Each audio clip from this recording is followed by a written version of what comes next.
What's going on, everybody in H-Town? My name is David Delano, and this is Rockets Daily, brought to you by FanArch. Thanks so much for joining me, no matter where you guys are. It's going to be a short version of Rockets Daily, but we're definitely going to be locked in for you guys on Monday through Friday next week. Go ahead, like the video, comment on anything that you want to talk about. We're actually going to be talking about a couple trade proposals that came directly from this Rockets Daily comment section, and I definitely appreciated all the constructive feedback, the criticism, the positive things, everything, because really the goal here is simple, right? It's not about me, it's not about my feelings, it's about the Houston Rockets, right? And there's going to be some things that we agree on, some things that we disagree on, but we want to provide some great Rockets content and also give you guys a platform to express yourself. I want to hear from the real basketball fans, the real Houston Rockets fans, and work on building something great here together. So go ahead and subscribe. That way, every time we drop a video, you will be notified. We're going to get into the big news of the day, although it's not breaking news on here because everybody who's probably a real big Rockets fan, unless you just had a busy day where you were just zoned out or were at a silent retreat, you realize that Ime Udoka has agreed to a contract extension with the Rockets. The exact details, the exact money, not exactly reported. There's some different discrepancies, so I won't get into that. We'll probably know more about that on Monday. But reports are saying that he's going to be one of the highest paid coaches in the NBA. Definitely well deserved. And my question here with Udoka, I think that this is a guy who is one of the few true difference-making head coaches in the NBA. So much of a focus on talent, and talent is extremely important. A lot of times guys discredit the difference that coaches make.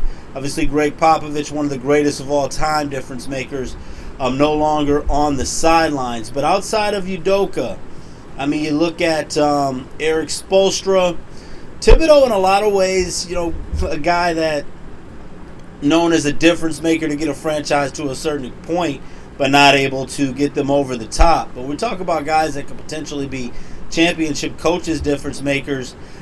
I give some credit to Steve Kerr. That could be debatable. I think that Steve Kerr is one of those guys, but you know, he never took over a bad franchise, and he's been the head coach just with Golden State his whole career. But Udoka in that conversation, I think obviously Eric Spoelstra, having franchise stability helps us in that conversation. How many other guys are in that conversation? And we talk about Udoka, if there's any competition, well, probably the biggest competition, the guy that may be ready to take the crown as far as, if we're talking about active coaches right now, excluding Mike Malone or Thibodeau or guys who have recently been dismissed from their contracts, is Rick Carlisle. And what type of resume, who's had a better championship run? If he could pull this off in Game 7, does anybody have two better chips than Rick Carlisle? Especially we talk about what he did with the Dallas Mavericks against the Miami Heat. This could be the ultimate pulling off of another upset. And I'm going to be the first to say this. If you guys watch my NBA Finals Game 7, my NBA Finals Game 6 prediction was completely off the mark. I thought that Oklahoma City had it. I did not think that the Pacers were going to be able to do it. Halliburton banged up, but he went out there, give him credit. And I feel like this NBA Finals, we'll see. It's a copycat league, but what type of trickle-down effect will this have? For some reason, I know we've been talking about Kevin Durant a lot on here, and you know we were talking about Giannis a little bit earlier. We may talk about him a little bit more. Pretty sure we'll talk about him a little bit more unless those rumors just completely die and don't seem to have any life to them. But there's a reason for it, right? Even if guys don't want to talk about those things, even if guys don't want to talk about those things or guys don't want Durant, teams are going to do what they need to do to get over the top. And the Houston Rockets, you know, it's a national media story about the Rockets being a leader for Durant. And the reason I'm tying this into the NBA Finals, if the Indiana Pacers win this championship, we'll see how much the Rockets are really affected by it. But I think this may be the point to, I guess there's two different ways you could look at things, right? Two different people, we can look at the same scenario and look at it differently. One argument can say, look at what the Pacers did, look at how they built, stay the course. Another view could say, the Indiana Pacers won the championship. let's go ahead and trade for a superstar and get over the top, because if the Pacers can do it, we can do it with Durant or Giannis. Now, if the Thunder win it, are you thinking still stay the course, or are you thinking, okay, we need that superstar like Kevin Durant, we need that additional outside shooting, that guy that can get the big buckets at the big moments on the perimeter consistently, that's proven, and hopefully that and tie your, cross your fingers that he stays healthy to get you over the top. So we'll see. I will be on, for those of you guys who are familiar with Sports Grid TV and Sports Grid Radio, Sports Grid TV and Sirius XM channel 159. I will be on there 11:14 Eastern Time, 10:14 p.m. Central Standard Time this Sunday, in-game live on Sports Grid TV and Sports Grid Radio. And I'll be talking about NBA Finals Game 7. I have my prediction on there, but I want to say it here on Rockets Daily. No, it's not tied into the Rockets. I think the Pacers are going to win this thing. If you're a person wagering, I like the Pacers at the 8.5 and at plus 260 on the money line. I think that the Pacers are going to go ahead and complete this upset. I think that all the pressure is on Oklahoma City right now. I know that they are at home, and I shouldn't say that. I mean, it's Game 7 of the Finals. Everybody wants to win. Indiana's not looking at this as far as they don't have anything to lose, because you made it to Game 7 of the NBA Finals, right? There is definitely a lot at stake. There's a lot to lose, but I think that for a young franchise who has not won an NBA title before, I think that there's going to be a lot of pressure in that building, because this series was not supposed to go 7 games. They were not supposed to get blown out in Game 6. And when you look at the way that this Indiana Pacers team is, I know he's not going to get the MVP, but you look at a guy like T.J. McConnell, he's not going to be the NBA Finals MVP. But I don't think you win this series or even get it to 7 games without the impact that he's had. And you look at the Rockets, can a Cam Whitmore, can a Reed Shepherd, who's going to be that type of T.J. McConnell player on the roster going forward? I think bringing Fred VanVleet back, seeing this, more of an initiative for that. Obviously got to restructure that contract, but yeah, NBA Finals Game 7. I'm going to go with the Pacers to win this thing outright. Let me know your Game 7 Finals predictions in the comments, and don't want to go ahead and rush out of here, but a couple things I want to touch on really quickly. Thank you so much for the comments. I want to go ahead and I want you guys to vote on these trade proposals, and feel free to give me more.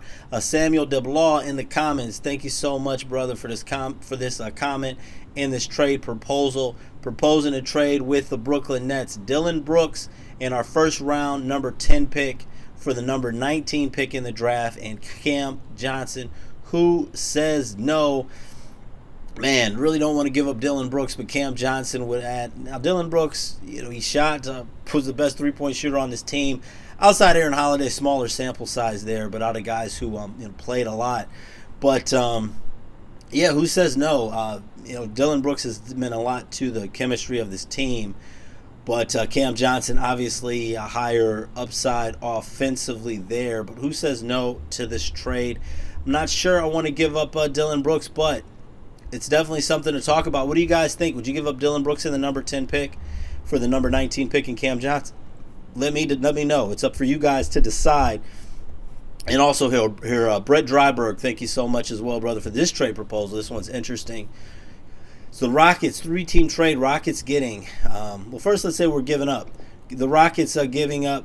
No, the Rockets getting Kevin Durant, Cam Johnson in the 26th pick in the draft. Kevin Durant, Cam Johnson, 26th pick in the draft. Phoenix Suns get Jabari Smith, Dillon Brooks, get Claxton, the 25th pick and the 59th pick. The Brooklyn Nets get Jalen Green in the 10th pick, and then put in filler salaries where needed. You still with this deal, you still got Şengün, Eason, you've got Amin Thompson. Then you're adding Durant, Cam Johnson, VanVleet, Cam Whitmore, Reed Shepherd, still a solid core. Losing Jalen Green, losing Dillon Brooks, losing Jabari Smith. Obviously, long term, you wonder, are Eason and Jabari Smith going to be able to coexist? Are you going over the long term? You're probably going to have to make a choice over one over the other. Obviously, if Kevin Durant or Cam Johnson get on this roster, especially both, it's kind of a given that Jalen Green is not going to be here. So what do you guys think about that? Would you take it? Getting Kevin Durant and Cam Johnson in the 26th pick, giving up basically with the Rockets, you're giving up Jabari Smith, Jalen Green, the number 10 pick in Dylan Brooks. So losing some leadership there with Dylan Brooks. Not so much sure that you're replacing that intangible leadership with Cam Johnson and Kevin Durant, but you're definitely becoming a much more dynamic offensive team, better three-point shooting team. Cam Johnson and Durant, there's always pros and cons to both sides, though, with some injury concerns there. And also defensive concerns as to getting a little bit older, especially Kevin Durant with the switching, how that's going to work.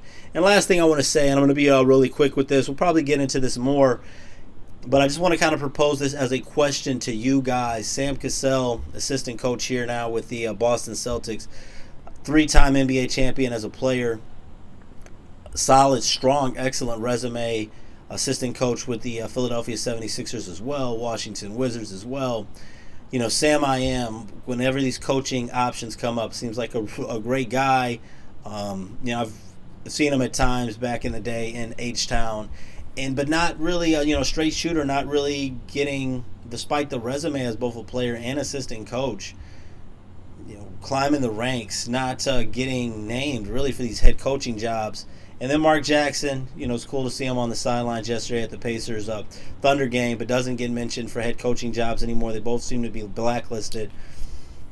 You can comment on either one why you don't think that they'll get a job, but I would definitely like to know, really, honestly, because I know Mark Jackson, you guys you can chime in on that. I think I know why they haven't hired him, but is he going to get another chance? But I want you guys to tell me in your opinions, obviously keep everything clean. But why do you think Sam Cassell, honestly, but let's be real, why do you think Sam Cassell keeps getting overlooked, and why do you think he has not got a head coaching job? Be on Sports Grid TV and XM Radio Channel 159 on Saturday night, 11:14 p.m. Eastern Time. We're in H-Town, 10:14 p.m.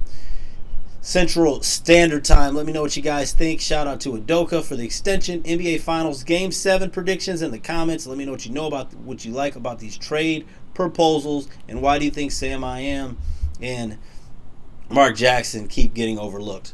God bless. Good luck. This has been Rockets Daily. Make sure to go ahead and subscribe and leave a comment. Let's have a great day.